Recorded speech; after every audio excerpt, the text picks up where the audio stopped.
नमस्कार, एक बार फिर आपका स्वागत है आप ही के अपने पसंदीदा शो में जिसका नाम है खास मुलाकात। और ये खास मुलाकात इस वक्त जारी है नीतीश कुमार मंत्रिमंडल के चमकते सितारे, एक महत्वपूर्ण मंत्रियों में से एक श्याम रजक जी के साथ। श्याम जी, आपके जीवन के महत्वपूर्ण लम्हे पर हम पहुंच चुके थे मोड़ पर ब्रेक से पहले 89-90 का। हाँ, मैं 2 मिनट उसके बाद जब मेरी इच्छा हुई कि मैं बिहार की राजनीति में हूँ, चंद्रशेखर जी से मैंने आग्रह किया कि मैं जाना चाहता हूँ और विधानसभा का चुनाव लड़ना चाहता हूँ।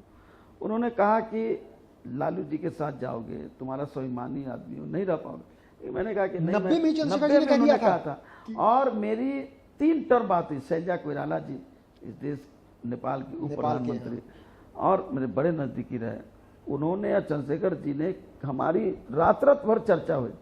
जब लास्ट तीसरे बार में उन्होंने कहा कि नहीं, तुम अब मानने वाले नहीं हो, जाओ, मेरी पूरी आशीर्वाद है और जब भी तुम्हें कष्ट लगे मेरा ये भूर्सी आश्रम तुम्हारे लिए खुला है, तुम पूरी जिंदगी इसकी सेवा करने के लिए तैयार रहना, जाओ, आज मेरी पूरी आशीर्वाद। मैं आया, मुझे प्यार मिला, मैं जीता, एमएलए बना, मंत्री बना। नहीं, लेकिन एक मिनट, 90 में आप हारे थे पहले, 90 में हार गया, 95 में जीते, 90 में चूंकि दिल्ली से सीधे आया और मैं लड़ा, मैं हार गया। ये 90 के लोकसभा चुनाव में जम्मू में थे, वहां हार मिली, लेकिन 95 के बाद ये जीत का सिलसिला इनका जारी रहा। उसके बाद मैं दिल्ली छोड़ करके पूरा फुलवाड़ी में लग गया 90 हार के बाद, और 95 में जब भारी बहुतों से लोगों ने जिताया और लगातार जीतते रहा। बीच में जब मैं पार्टी छोड़ा, 1 साल बचा था, मैं हारा चुनाव राजद से, और फिर मैं इस बार चुनाव जीता हूँ और श्री नीतीश कुमार जी ने मुझे खाद्य आपूर्ति उपभोक्ता संरक्षण मंत्री बनाया है। और मंत्रालय के जो काम है वो सब बिहार की जनता, देश की जनता जानती है कि मैं जब ऊर्जा मंत्री था तभी मैं जनता के लिए काम करता था। मैं अपना समय कम निकालता हूँ, जनता के लिए ज़्यादा। और आज भी मैं संगठन का भी काम देखता हूँ, राष्ट्रीय महासचिव के नाते, जनता दल यूनाइटेड का। हाँ, और उस समय भी मैं था तो, और आज भी मैं असम में भी गया, अभी बंगाल जाना है। और फिर पार्टी के अलावा मैं विभाग का भी काम बखूबी निभा रहा हूँ। आज खाद्य उपभोक्ता संरक्षण मंत्रालय है मेरे जिम्मे है, और इस विभाग को इतनी जड़ता रही, 45,000 दुकान है जी। तो इस खाद्य और उपभोक्ता मंत्रालय मंत्रिमंडल पर आने से पहले एक छोटा सा सवाल जनता की नब्ज के मुताबिक मैं आपसे पूछना चाहूंगा। एक जमाना था जो 90 की दशक में शुरुआत करते हैं, सीधे ऐसा नहीं कह सकते हैं कि वो लालू राबड़ी जी का राज था, अब नीतीश जी का राज है। काफी समय तक लालू जी, पासवान जी, नीतीश जी सब एक ही साथ थे, आप भी उनके साथ, सब लोग, है ना, सब साथ में थे। एक 90 के दशक के उत्तरार्ध में फिर सबों ने अपने अपने 92 के बाद रास्ते 93 से, हाँ, मतलब 95 से समझिए कि रास्ते लगभग अलग हुए। वो मैं जानना चाहूंगा आपसे कि आपने तीनों को, जो मुख्य भी हैं, लालू जी हों, पासवान जी हों, नीतीश जी हों, तीनों के साथ आपने एक साथ भी काम किया है? तीनों के साथ एक साथ भी काम किया, अलग अलग भी काम किया। तो इससे मैं जुड़ा आपका सवाल, अपने एक सवाल का उत्तर आपसे चाहूंगा कि जब एक साथ थे उस समय का अनुभव, और जब लालू जी के साथ काम किया वो, और अभी अनुभव तो शुरू में आप बता चुके हैं, दोनों के व्यक्तित्व की मैं तुलना आपसे करना चाहूंगा, लालू जी की शख्सियत और नीतीश कुमार जी की शख्सियत। देखिए, लालू जी की शख्सियत ने पहले ही कहा, ये सोचते हैं, बात करते हैं गरीबों की बात, लेकिन सोच भी उनकी है, दृष्टि भी है, चाहते भी हैं, लेकिन जब सारी चीजें जब सतह पर आती है उसके बाद व्यक्तिगत चीजों में, पारिवारिक चीजों में उलझ जाते हैं, और परिवार इनके लिए महत्व हो जाता है। सोच इनकी है देश, बिहार की जनता, गरीब जनता, इनके लिए प्रथम सोच है। लेकिन जब सोच के बाद एक प्रारूप बनता है तो वो प्रारूप में वो व्यक्तिगत स्वार्थ, पारिवारिक स्वार्थ ही ढूंढने लगते हैं। इसी में वो जो बड़ी चीजें हैं जिसके वो नेता होते हैं, जनता का विश्वास होता है, उसमें ये खो जाते हैं। मैं बताता हूँ, 90 में श्री नीतीश कुमार जी ने, सब लोगों ने मेहनत करके लालू जी को मुख्यमंत्री बनाया। हमारी उस समय कोई बहुत बड़ी भूमिका नहीं थी। जी, रामचंद्र दास जी को हरा करके लालू यादव जी, मेरी बहुत भूमिका नहीं थी। हम लोग तो चंद्रशेखर जी के साथ अपना दिल्ली की राजनीति और देश की राजनीति करते थे। लेकिन मैंने नज़दीक से देखा हूँ, उस समय शरद यादव जी भी थे ऑब्जर्वर, और सब लोग लालू जी के लिए नीतीश कुमार जी ने कंपेन किया, शरद यादव जी ने कंपेन किया, और जब बन गए, अच्छी जोड़ी थी लालू जी की, नीतीश जी की। लेकिन नीतीश जी उस समय बहुत बड़े नेता नहीं थे, नेता हो गए थे लालू यादव, क्योंकि 74 मूवमेंट में भी वो सर्वमान्य नेता थे, छात्र आंदोलन के अध्यक्ष थे। लेकिन धीरे धीरे इसी स्वार्थों में वो दूरी बनते गई, और दूरी बनते बनते बाद में नीतीश जी को छोड़ना पड़ा। तो अब अगर आपके मंत्रालय भी पहुंचे कि नीतीश जी ने अगर बिहार की भलाई की है 5 सालों में, तो भारी बहुमत के साथ बिहार की जनता ने उन्हें वापस मुख्यमंत्री भी बनाया है, उस मंत्रिमंडल में आप एक महत्वपूर्ण भूमिका निभा रहे हैं। खाद्य आपूर्ति एवं उपभोक्ता संरक्षण मंत्रालय, पीडीएस जो जन वितरण प्रणाली है, ये इसकी बहुत बड़ी चुनौती है। देखिए, बहुत बड़ी चुनौती है। मुख्यमंत्री जी ने मुझे पहले ओथ के पहले ही बुला के कहा कि मैं आपको एक बड़ी जिम्मेदारी देना चाहता हूँ। मुझे लगा कि बिजली विभाग मुझे देंगे, लेकिन उन्होंने कहा कि देखिए, मैं इस विभाग में इतनी बड़ी जड़ता और इस जड़ता को खत्म करने का मैं आपको जिम्मेदारी, मुझे विश्वास है कि आप इस जड़ता को खत्म करेंगे। और जो मेरी दृष्टि है कि पूरे बिहार की जनता जो गरीबी रेखा से नीचे है, उन लोगों को हम अनाज पहुंचा सके और एक ईमानदारी से लोगों को सही दाम पर अनाज मिल जाए, ये काम मैं आपको जिम्मा देना चाहता हूँ। मैंने सहर्ष स्वीकार किया, क्योंकि मैं तो चुनौतियों को स्वीकार करने में मुझे आनंद आता है। बहुत खूब। और ये मैं बचपन से मेरी रही है, जहाँ ज़्यादा परेशानी होती है वो काम मेरे लिए ज़्यादा खुशी का होता है।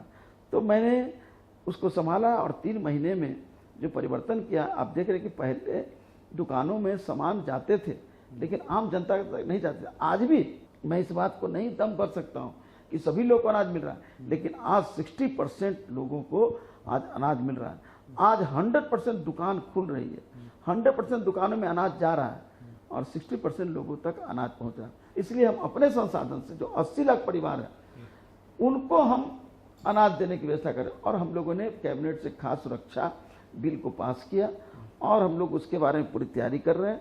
और अगले माह से हम पूरा प्रयास कर रहे हैं कि हम 1,45,00,000 लोगों को अनाज हम जो बीपीएल के दाम पर देंगे। और हमारा लंबा फिर वो प्रक्रिया है कि हम गोदाम बनाने जा रहे हैं। हम जो हर एक पंचायत में हम 100 मीट्रिक टन का गोदाम बनाने जा रहे हैं। अभी हम भाड़े पर लेने जा रहे हैं, हमने उसके लिए आदेश दे दिया है। प्रखंड स्तर पर हमने 500 मीट्रिक टन का हम गोदाम बनाने जा रहे हैं। हम जो गड़बड़ियां होती रही हैं ट्रांसपोर्ट का, कि ट्रांसपोर्ट का अनाज उठता और भी भ्रष्टाचार के कई आरोप लगते रहे, तो हमने जीपीएस सिस्टम लागू करने के लिए आज ही मैंने संचिका पर भी दस्तखत किया और ऑर्डर कर दिया कि जो नया ट्रांसपोर्ट का जो टेंडर होगा वो नेशनल टेंडर होगा, नेशनल बीड होगा, स्टेट के अंदर नहीं। और उसमें जीपीएस सिस्टम होना नितांत अत्यंत ही आवश्यक है। बिना जीपीएस बहुत खूब, यानी कि उसके बाद पूरी कंप्यूटराइजेशन करने जा रहे हैं। पीडीएस दुकान से लेकर के हमारे स्टेट हेडक्वार्टर तक पूरा कंप्यूटराइजेशन लगेगा। कितना सामान कहाँ निकला, आज कितना निकला, अभी कितना निकला, कितना जनता तक पहुंचा, ये सारा आप कंप्यूटराइज सिस्टम करना। अभी हमने एक न्याय बनाया कि तराजू नहीं होता था गोदाम में, ऐसे अंदाज पर लोग ले जाते थे। हमने सारे गोदाम में तराजू लगवाने का काम किया है। एवरी का जो इलेक्ट्रॉनिक जो होता है वो हमने लगवाया है, लग रहे हैं सब जगह। हमको लगता है कि इस अप्रैल के माह के एंड तक सभी गोदामों में हमारा तराजू लग जाएगा और सबको हमने हिदायत दिया। दूसरा हमने किया कि पीडीएस दुकान में जो गड़बड़ी होती थी कि ड्राफ्ट सिस्टम, तो ज्वाइंट लोग ले लेते थे और फिर सामान ज्वाइंट होता था। हमने कर दिया कि सारे पीडीएस दुकानदारों का खाता खुलवाया और अकाउंट सिस्टम से ही अब ट्रांसफर होगा। अब मार्च से जो हो रहा है जो ट्रांजैक्शन, वो नया फाइनेंशियल ईयर शुरू हो रहा है, जो नहीं शुरू हो गया हमारा मार्च से ही, अप्रैल से नहीं, मार्च से हमने शुरू कर दिया कि पीडीएस दुकान के अकाउंट से हमारा एसएफसी के अकाउंट में पैसा ट्रांसफर होगा और वहीं से आरओ बंद करके और उसके बाद अनाज उनको मिल जाएगा। और अनाज के लिए भी हमने कैलेंडर बना दिया, फूड कैलेंडर। 30 तारीख तक कोई दुकान, एक भी आदमी को वंचित नहीं रहे अनाज से, इस बात की गारंटी देना होगा। और इसके लिए सीधे सीधे एसडीओ को हमने जिम्मेदार बनाया। एसडीओ को सर्टिफिकेट देना होगा 30 तारीख के बाद 5 तारीख तक कि हमारे इलाके के सारे पीडीएस दुकान के अनाज बट गए हैं, जो नहीं बटे उनके क्या कारण है। उसके लिए मैंने एक परफॉर्मेंस तैयार किया, एक पूरी पारदर्शिता हम शुरू कर रहे हैं। जनता से भी हमने कहा कि आप सहयोग। अब गैस की बड़ी समस्या है, हमने उसको भी अभी अब 11 तारीख को हम उसका शुरुआत करने जा रहे हैं। एसएमएस के जरिए गैस की बुकिंग होगी, यानी खाली गेहूं, चीनी और किरासन तेल ही नहीं, गैस के लिए भी पीडीएस व्यवस्था की जाएगी। अब उसको एसएमएस के जरिए बुकिंग होगी और एसएमएस के जरिए ही लोगों को पता चलेगा और उसको डेट समय दिया जाएगा, उस समय पर उसको मिलेगा और उसको भी एसएमएस के जरिए बताना। और उसका सर्वर जो लग रहा है हमारे मुख्यालय में लगेगा और सर्वर से ही सारा कोऑर्डिनेट हम करते रहेंगे। किरासन तेल में जो हमारा 9 करोड़ 30 लाख लीटर जो हमारा होता है हिस्सा हमको भारत सरकार देती है 6 करोड़ 87 लाख, और इस बार और घटा दिया, अब दे रही है 6 करोड़ 83 लाख लीटर दे रही है, तो हमको 3.25 लीटर तेल देना पड़ रहा है। दिल्ली को मिलेगा 20 लीटर तेल प्रति परिवार मिलेगा, दिल्ली को 20 लीटर, जहाँ की बिजली भी है, गैस भी है, पूरी सुविधा है, और बिहार को मिलेगा 3.25 लीटर। ये है अंधेर नगरी चौपट राजा डॉक्टर मनमोहन सिंह का और सोनिया गांधी जी का। और श्याम रजक जी का कहना है कि तमाम केंद्र सरकार की मदद न मिलने के बावजूद इनके मुताबिक राज्य सरकार अपने बलबूते तमाम अनियमितताओं को जन वितरण प्रणाली में से दूर हटाने में पूरी तरह सक्षम होगी। और इस आपके प्रयास के लिए हमारी ओर से ढेर सारी शुभकामनाएं श्याम रजक जी। धन्यवाद। और खास तौर पर आप खास मुलाकात में आए, इसके लिए आपको बहुत बहुत धन्यवाद। Thank you very much. तो ये थे हमारे आज के खास मेहमान, बिहार सरकार के खाद्य आपूर्ति एवं उपभोक्ता संरक्षण मंत्री श्याम रजक जी। हमें पूरी उम्मीद है कि इनसे खास मुलाकात आपको जरूर पसंद आई होगी।